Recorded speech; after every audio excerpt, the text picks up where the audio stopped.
what you get in the Bible then is an enormously rich field of imagination in which all these poets and storytellers are trying to exhibit for us stuff that you can't ever quite get right. My analog for this, a new priest comes to town, and after 2 weeks, an old lady dies that the priest didn't really know. So he's got to plan the funeral. And he gets the 5 adult children together to say, well, tell me about your mother. And you get 5 mothers or more.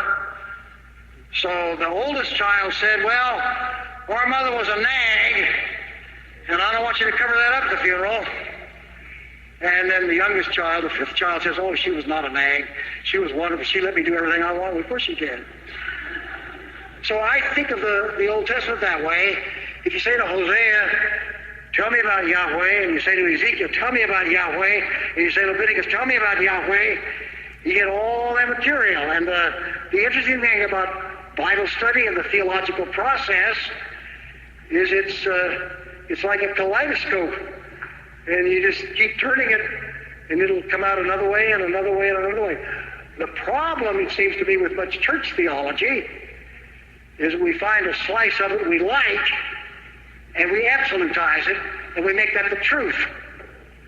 I think the Bible wants to say, keep turning it. See what else you see all the time. That's what I think.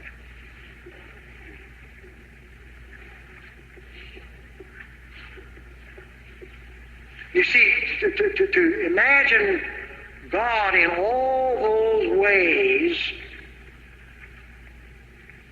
in order to do that, we have to have the courage and the freedom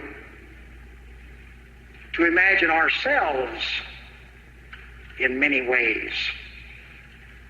And one of the things that happens to us, we get fixed too soon. So one of the things Bible study can do is to help you turn the kaleidoscope about God, but also the kaleidoscope about self.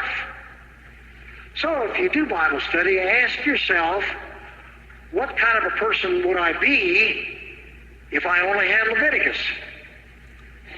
Or what would I be if I only had Isaiah, or whatever? But the good news is we got them all. Or they got us.